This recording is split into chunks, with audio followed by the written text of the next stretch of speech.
Hoy hablaremos de Benito Juárez.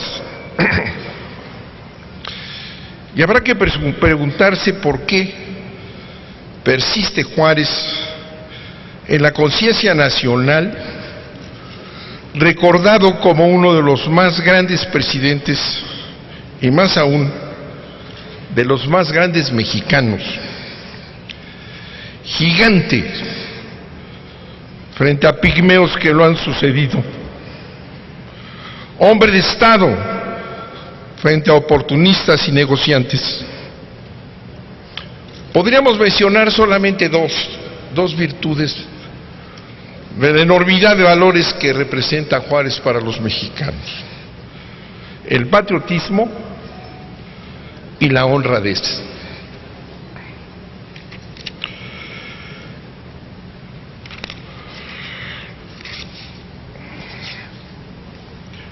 Al restaurarse la República, Benito Juárez entra a la capital y pronuncia un importante manifiesto. Menciono un solo párrafo para referirme al patriotismo como una de las virtudes cardinales de Juárez. Lleno de confianza y de acuerdo a los principios que hemos sostenido, el gobierno, quiero decir, procuró cumplir sus deberes sin concebir jamás un solo pensamiento de que le fuera lícito menoscabar ninguno de los derechos de la nación. Ha cumplido el gobierno el primero de sus deberes, no contrayendo ningún compromiso en el exterior ni en el interior que pudiera perjudicar en nada la independencia y la soberanía de la República, la interior y la exterior, la integridad de su territorio o el respeto debido a la Constitución y a las leyes.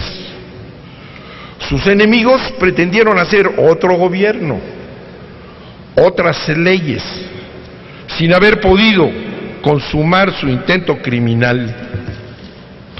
Después de 4 años, vuelve el gobierno a la Ciudad de México con la bandera de la Constitución, de las mismas leyes, sin haber dejado de existir un solo instante dentro del territorio nacional. Comparemos hoy. Barbosa eso quería hacer hace un momento, hablar de Juárez y de lo que hoy vivimos. Hoy, de esa república restaurada, llegamos a la república traicionada. Porque esa Constitución que Juárez defendió contra aquellos que querían cambiarla para beneficio de potencias extranjeras, la mantuvo sin reformas. Hoy estamos viviendo en estos días la república traicionada porque para servir a intereses hegemónicos sí se reformó la Constitución, todo lo contrario de lo que Juárez dijera en aquel manifiesto a la nación. El otro tema, la honradez. Juárez dijo, y es una de las frases y de los pensamientos más importantes que se destacan y se mantenían en los libros de texto, me imagino que rápidamente los quitarán pronto, ¿no? Dijo Benito Juárez: bajo el sistema federativo, los funcionarios públicos no pueden disponer de las rentas sin responsabilidad. No pueden gobernar a impulsos de una voluntad caprichosa, sino con sujeción a las leyes. No pueden improvisar fortunas,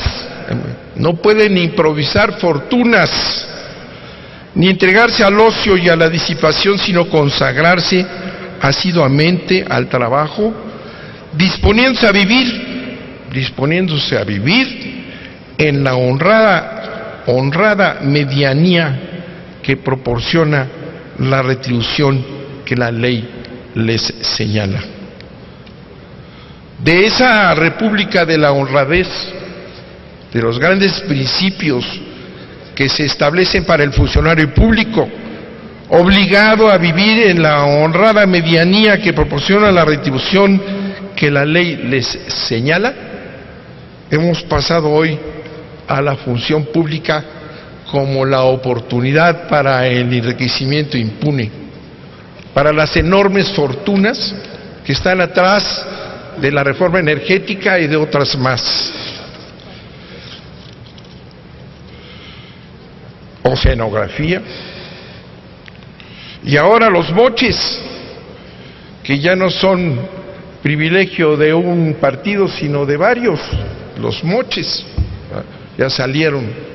Oceanografía, pero habrá aquí un análisis detallado y caerán todas las cabezas, incluso del más alto nivel. Sí, hoy vivimos las grandes fortunas. Ayer en los medios de comunicación salió quiénes son los verdaderos propietarios del país. Fortunas inmensas hechas a la sombra del poder, a la sombra del poder. Casi todas ellas, independientemente de que haya hombres honrados que hayan hecho su fortuna respetando la ley. Pero aquí, después de este planteamiento de Juárez, no pueden improvisar fortunas, ni entregarse a la disipación, sino consagrarse al trabajo, disponiendo a vivir en la honrada medianía que proporciona la retribución que la ley les señala.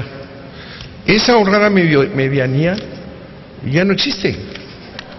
Los sueldos que se reparten en el Congreso de la Unión no son la medianía, complementándonos por este escándalo que debería de ser todo un problema nacional, que son los moches. Cómo se pudieron distribuir 10,000 millones de pesos entre los partidos si no fuera por la aprobación de las cabezas de las facciones que aprobaron el presupuesto en esas condiciones. Y leo un texto más para recordar la diferencia entre Juárez y lo que estamos viviendo, aun cuando había que aclarar el origen. Una cita importante. Miren, hay hombres para los cuales todo sentido de la mesura es desconocido. Dinero, honor, poder, placeres sensuales, placeres de la boca, placeres de todos tipos, en fin, nunca tienen suficientemente de nada, nunca hay suficiencia de nada. Su deshonesto botín, lejos de disminuir su avidez, la excitan. Hombres irrecuperables a ser encerrados más que a ser formados. Y diría yo, o a ser elegidos, o a ser designados en gobiernos en donde la corrupción es la regla. Esto se dijo hace tiempo, lo dijo Cicerón, en una obra que se llama El placer y la verdad. Por eso Juárez, ese gigante frente a los pigmeos, sigue siendo el gran orgullo de los mexicanos, pese a todo, pese al cambio de los valores, pese a la transformación de la república en la república de la avidez, del consumo, de los enormes sueldos, de la repartición del presupuesto, porque hemos tenido un pacto, ¿no?, que es hoy el pacto de los moches. Muchas gracias por su atención. Muchas gracias, señor presidente.